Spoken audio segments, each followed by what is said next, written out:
Hello my friends, my name is Dragonheart, the Prince of Wales. Let's talk gaming. It's Friday guys, and welcome to my channel. Today we are going to be talking gaming as always, and in today's video, a little bit of a change. I have decided to use a green screen. However, this isn't a regular green screen. I don't actually have a green screen in the room. I'm using Zoom, believe it or not. I'm using Zoom. I watched a tutorial on YouTube. I thought I'd give it a go and spice things up. So let me know if you like the look of this video. Things are a little bit blurry. I still have to play around with a few things, but I'm basically using a green background on Zoom and then porting that over into OBS and using some color correction stuff. So hopefully it looks okay for all of you and is acceptable. But I thought it'd be nice just to change things up a little bit rather than seeing a boring background of my bedroom constantly. In today's video, I thought it would be good for us to talk a little bit about PlayStation 4 and PlayStation 5. Now, the reason why I'm doing this in today's video is, and I should have done this last week really, but last week on Friday, I think it was the 19th of November, that was the 1 year anniversary of PlayStation 5's release. Now, PlayStation 5 is a console that I was after for such a long time, ever since it was available for pre-order in the September of 2020. I wanted to get one badly, and I tried. I just couldn't get one at all. And then eventually, come September the following year, 2021, I was able to get my hands on one. It took nearly a year, but I got it, and I'm super thrilled that I do have it. But as always, there are pros and there are cons to this. With next-gen gaming, of course, games are more expensive, games are bigger. For example, I had Apex Legends on my PlayStation 5 installed. I don't have it installed anymore. I've uninstalled it because I wasn't playing it on the PlayStation 5. But it was taking up 68 gig just for one game of Apex, which is just nuts. When I had Red Dead Redemption 2 and The Last of Us 2 in the past, they came on 2 discs to install. Fantastic games, both of them, but games are generally getting bigger and bigger as the years go by.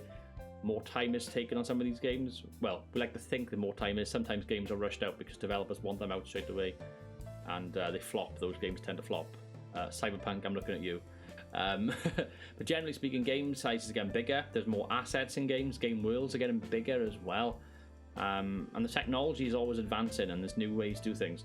In this current gen of PlayStation 5 and the Xbox Series S and X, we're talking about ray tracing and things like that. Things which people who have graphics cards that are capable of having ray tracing have been able to experience for a couple of years now. But it looks so great playing games like Miles Morales and Ratchet & Clank and seeing the ray tracing in full effect on those games. So PlayStation 5 is certainly, there's pros and there's cons to it. I suppose the biggest con is getting your hands on one at the moment, because it's still difficult to get your hands on a PS5. If you're somebody watching this video that hasn't got one, please leave a comment in the comment section below. I'd be interested to see how many of you that watch these videos are still trying to get your hands on one. I know there's a couple of you that I talk to on a regular basis that are still trying, and what I tend to do as well, I tend to retweet and like and share accounts on Twitter that I can see have them in stock. I follow quite a lot of them when I was trying to get one myself, and I tend to retweet a lot of them when they say there's some in stock in game or Amazon or whatever. So follow me on Twitter if you want to keep an eye on those kind of things, or check out those accounts for yourself, because that's what helped me eventually get my PlayStation 5. I saw that Game had stock, I jumped on and I got a bundle from Game straight away. So that's something you could definitely try yourself if you're still looking. I'm going to take you on a story to the PlayStation 4 a minute though, because the PlayStation 4, I don't want to be an afterthought, because I think the console is such a good console. I feel like we as gamers need to acknowledge and appreciate what has come before the PlayStation 5, because as amazing as the PlayStation 5 is as a console, and it really is, it's a fantastic console, the PlayStation 4 sort of paved the way for that. PlayStation 3 kind of had a lot of bad rep. This is the era when the Xbox 360 kind of overtook PlayStation as far as like sales and stuff go. I think the PS3 eventually did actually catch up with the amount of units sold, but it took them years and years and years. And they ended up releasing like 3 or 4 different versions of the PS3. They had like the PS3 Slim, they had the big bulky one which you had on release, they had another one after that. It just went on and went on and went on. If you can hear my cat, I do apologise, but he's currently barking at me. She might make an appearance, who knows. Oh, he's right there actually, hello boy. So they had a lot of work to kind of come back from. If you want to call it a console war, that's up to you. I don't subscribe to the whole console war thing. My idea is you should buy and play the consoles that you wish. At the end of the day, it's your money. You should be independent with that and make choices. You know, make your own choices. Basically, don't be a sheep. Be a shepherd or a bat or a giraffe. Just don't be a sheep. Is what I'm trying to say. Forge your own way and play your own things. I'm not a massive fan of Nintendo, but I don't diss anyone that likes the Switch or likes Nintendo 64. I got a Nintendo 64 in the drawer, but I just played Nintendo years and years ago. Even though I don't have one, I'll play one now. As such, I don't have the new consoles or anything. I don't diss on people who have it. I got friends who have the new Xbox and stuff. That's their choice. It's what they think. There's no kind of like, oh, they're playing the wrong console, they're playing the wrong thing or whatever. That's not the case at all. The case is that you buy and play what you should want to play and enjoy, hopefully. So that's the whole thing with that. But the PlayStation 4, going off on a bit of a tangent here, the PlayStation 4 followed a lot of bad press with the PlayStation 3. And then obviously the famous E3, of 2013, when basically Xbox did the whole DRM thing and we're not going to do discs anymore and things like that, and everyone was kind of like freaking out, and it was like nobody is going to be able to buy like from third parties and stuff anymore, or sell to third parties and stuff anymore. Literally everything's going to be through the Xbox store, and everyone's just like, this is crazy. And then of course PlayStation come out, Sony come out, and they literally were like, yeah, we'll let you sell your games, and everyone's like, woo. A bit cringy looking back there now, but it was quite funny at the time. I remember it quite vividly. Anyway, PlayStation 4 came out later that year in 2013. Again, I couldn't get one on release, which many people, have suffered that with consoles down the years. I did get one eventually. It took me 3 weeks later. I went to Argos. I got it from my local Argos. I actually pre-ordered the Xbox One. And I kind of, in my head, I kind of thought, well, if I'm not going to be able to experience the next gen with the PlayStation, I'll happily go and play Xbox. At the time they had, I think it was Dead Rising, which looked pretty good. They had Rise, Son of Rome, which looked amazing visually, and I wanted to play that because I love Roman history and stuff, so that would have been a launch title I would have played on that. Obviously, about a year or so later, it came out on PC anyway. And I wanted to get a next-gen console because I love console gaming. That's kind of what I'm saying here. I like PC gaming, I like console gaming. I have my gaming PC, I have my PlayStations. They are what I love. And my cat has finally appeared. There's his tail, and it is. Hey, easy, big fella. That looks a bit wrong. Please, YouTube gods, don't demonetize this video. Thank you. Anyway, moving on. You might be able to hear him purr. I don't know if you can or not, but you might be able to. So PlayStation 4, it came out. I got one eventually. I had the pre-order in Argos, and I couldn't actually. I went to Argos. He's distracted me so much. I went to Argos. I went onto the little machine where you check the stock of what's there in store that day, and lo and behold, they had a PS4 left in stock, which Killzone Shadowfall. I thought, okay, I'm cancelling the Xbox. I want to get this. I already had a PlayStation account with PlayStation 3 and everything, and I played a lot of games on the PS3 down the years. It made sense to stay with it. You kind of want, if you've got one brand and you get the next one up, you kind of want to stay with that. I'm not somebody who's made of money. I'm quite crap with money, and I've always wanted to get the next one up if I could, and that's what I was able to do. So I got the PS4 and I loved it. I got the 500 gig one. A few years later in 2016, I got a 1 terabyte. Last Christmas, I gave my 500 gig one, which I had on well, not release, but a few weeks after release. I gave it to my nephew as a Christmas present, so he got to enjoy the PlayStation 4, and he's been able to enjoy some games on that console as well. Because it's like, passing on to the next generation of gamers as well, which is quite cool. But I've got my 1 terabyte one still. I keep it in our bedroom. We use it as more of a multimedia device now. We can watch like Netflix and stuff, and that's the thing with the PlayStation 4. And I guess the Xbox One as well, because even though I've never played one, it's the same. It comes from the same console generation.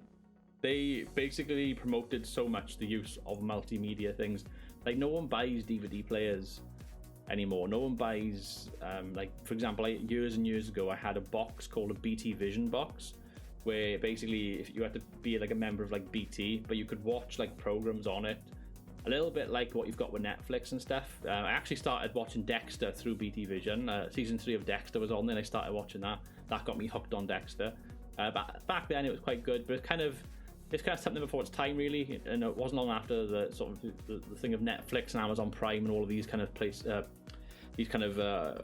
websites and stuff started popping up and offering subscription services, and of course Disney Plus and things like that.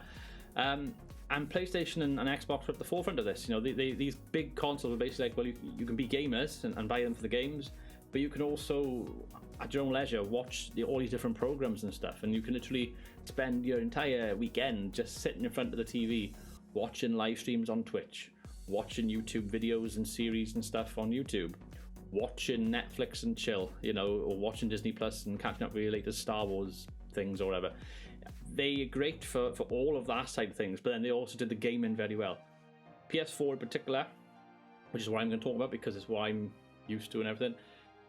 It released in that console generation some absolute banger of games were released. At the start of the console generation, we started seeing a lot of remakes and stuff. So we started seeing like, what was it? GTA 5 remastered, The Last of Us remastered. And they were great remasters, to be fair. Both of them are really good remasters. But at first, it was kind of like, do they know what they do with this? Because all we're seeing is like remastered stuff at the moment. But it's that crossover period. That's why they were doing it, because they're trying to generate sales, and you know, it was a good way for those games to make a bit more money as well, I suppose, those developers and publishers and stuff. So you started seeing a lot of remasters at the start of these console generations, but then some of the exclusives, it's not a game that I've played, although I do have it.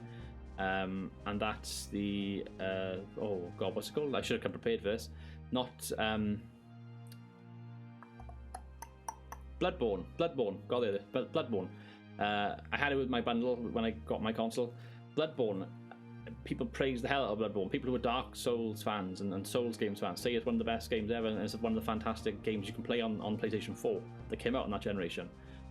There was games like, for example, like Last of Us and The Last of Us Part 2, you know, they were PlayStation exclusives. Uncharted games. Uncharted 4 is an amazing game you can play on the PS4 that came out on the PS4. You know, Ghost of Tsushima, one of the last exclusive games that came out on the PS4 that has since been remastered in the director's cut for PS5, was a fantastic game that came out on that console. You've got all like the Spider-Man games and stuff that came out, and God of War, and all these great, amazing games that have come out in this generation on these consoles, and they are some of the best games that we've probably seen. And we might not realize it now as gamers, but certainly in years to come, in like 10 years' time, 15 years' time, we'll look back on this period of gaming and sort of be like, this was a bit of a golden generation for some of the games that came out, and maybe we didn't think at the time, but looking back, you'll have nostalgia.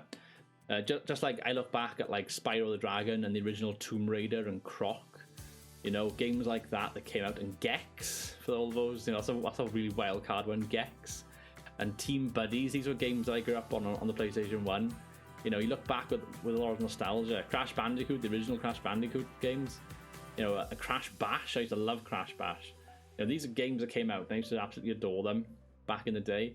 And you look back on those games, I think we as gamers will look back on this generation of games in the future. So I just wanted to sort of leave my sort of parting thoughts here of the PS4. It was and still is a fantastic console. I think it really, that along with the Xbox One, brought a lot of people together. People who maybe not be gamers, but are fans of watching TV and stuff, and you know, getting all your families around the PlayStation to watch something, things like that. It's brought a big casual market to the gaming systems, as well as your gamers and stuff, and it's just brought everyone together, I think. So as we move forward now with this new generation of consoles, with the PS5 and the Xbox Series S and X, it's nice to look back and reflect on the PlayStation and the Xbox One as well. So the PS4 and the Xbox One. So yeah, just leave that as a final thought. I've been Dragonheart. Thank you for watching. Until next time, goodbye.